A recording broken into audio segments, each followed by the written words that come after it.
just say I'm not the baddest bitch you like. Ain't my fault that I'm out here getting loose. Gotta blame it on the goose. Gotta blame it on my juice, baby. Ain't my fault that I'm out here making news. I'm the put it in the proof. Gotta blame it on my juice.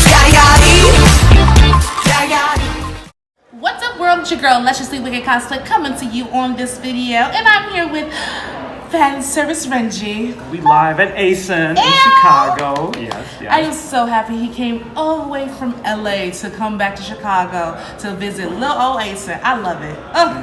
And we actually just finished doing a photo shoot of my Deanne cosplay. This is the debut of Deanne from Seven Deadly Sins. Are y'all excited? Because I'm excited. No, I should be excited. No, I'm really excited about this hat though. I know. Oh my god. No, I was a little sad when I saw his Instagram and he was supposed to wear, like, he had his Evie hat, and I was like, Evie's my favorite character. I love Evie. I promise. Isn't she in the movie? Hold on. I mean, Evie gotta be in the movie. Yeah, all the Pokemon are in the movie. Yeah, but she ain't Detective Evie. Oh. That's the thing. Evie, step your game up, girl. She gotta wait. Step it up. So I have a couple questions. My question to you is, what do you say to future cosplayers, such as myself when I was a little cosplay baby, y'all? Okay, future cosplayers, especially in this day and age, the number one thing is you got to remember why you're in this culture. And what brought you to this culture is you want to have fun and you want to celebrate your fandom with people that are like-minded. Because still, like, people who love comics and anime are still kind of shunned upon. Though it's the greatest time to be a nerd in the world, it's like what people are still like, oh, you guys are just nerds. But you can't let that affect you because you're here at a convention, you're here to cosplay because you're having fun. And if you never lose that, it's gonna carry you through your cosplay life. People ask me all the time, like, how have you been cosplaying for so long? It's because I never forget why I'm in the culture. Sorry guys, it's just really hard to, like, he's like here in front of me, y'all. Like, this is the difference between watching YouTube and literally having him right here in front of you. Another question. Now, as you guys can see, we're both POC. If you guys do not know what that means, it means person or persons of color. So, meaning I am Native American, black and white. Renji is? I'm a jungle Asian. That's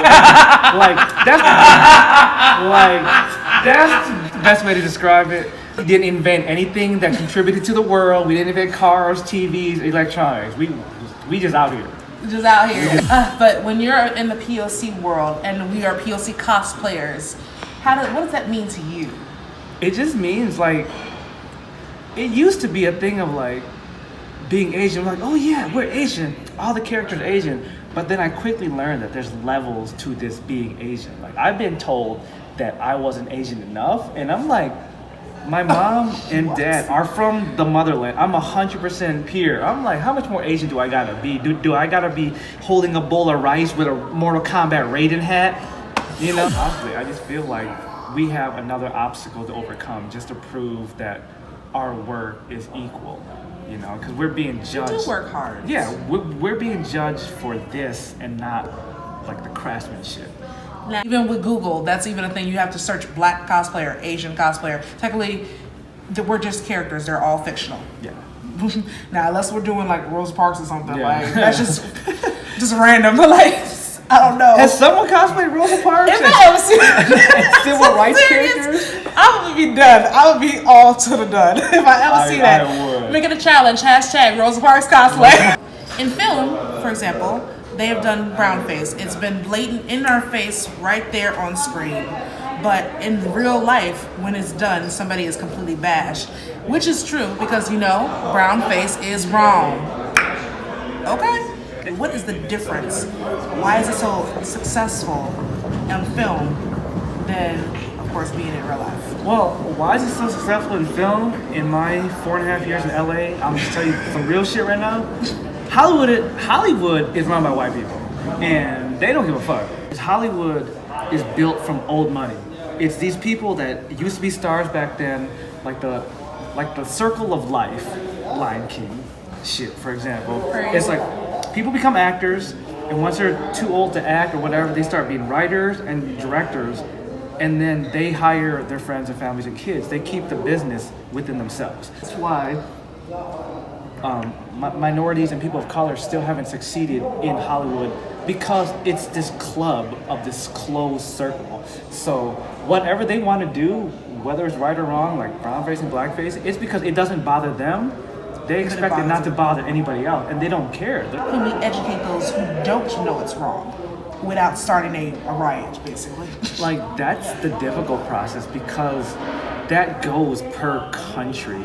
Like, there's some countries that have never seen a person of color. Like, certain countries, like for example, Japan, right? Like, Japan, most of their population is Japanese people. Like, 95 or not, some 90% and up is mostly Japanese people.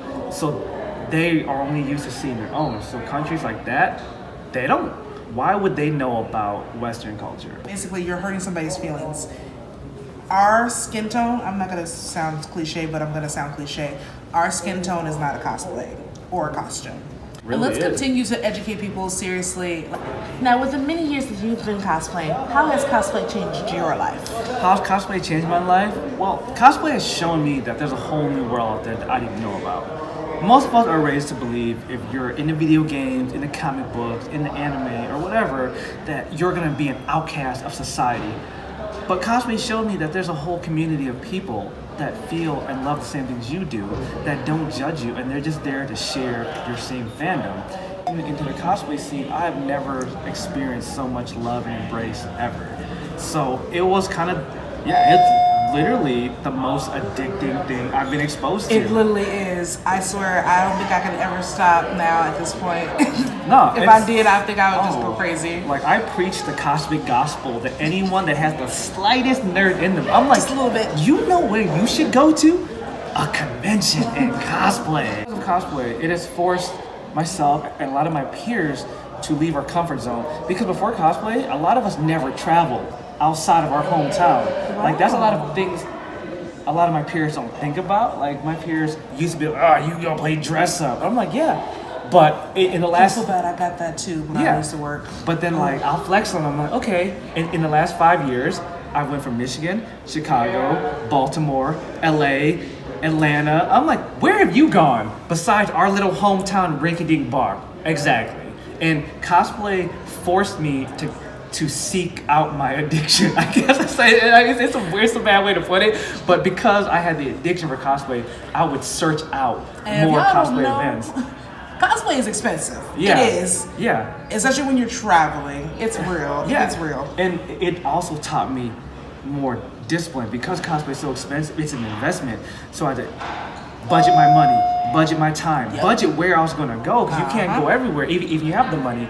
So like, cosplay is just changed my life, not only professionally, not only casually, but professionally, because I had to learn all these new skills about being organized to make sure I can go to the events I want to go to. Yep, organization and con crunch is a real thing, guys. When I be preaching this on my Instagram stories, this is a real thing. Oh yeah, and like what I like to tell parents, when like some parents will talk to me, I'm like, look, the best thing you can do is introduce your kids to cosplay, because they become addicted and they can't afford to party, do drugs, do anything, because they're spending all their money on cosplay. Yep. So Yeah, so that's how cosplay changed my life. That's how cosplay changed a lot of people's lives. I definitely agree with that. I just want to say thank you again for doing the photo shoot, sitting here with me and having this interview. Yeah, sure. And let's go have some more fun at the con. Yes. And like I said, you guys, if you guys want to see more of Fanservicerenji, please follow him on YouTube, Instagram, Facebook, and also follow his Patreon. And also, if you want to see more of me, more than likely you're going to see more of me. And you can follow me on my Instagram, Facebook, Patreon, and hopefully soon to YouTube. I'm on Christian Mingle too. No, just kidding. Christian Mingle. That's grand. I love it. I love it. He's on Christian Mingle, guys. He's not single. But he's always fun and ready to mingle because he's just awesome and friendly like that. So, but I love you guys dearly, and I will see you guys later wherever you are on the solar system. I hope you're having a fantastic day, because we're having a fantastic day, because we're at ACen. And if you're not at ACen, I'm so sorry. But you're awesome, and remember that, all right? So, we're here signing off, your girl Lusciously Wicked Cosplay, and I'm Fanservice Renji. And I'll see y'all later.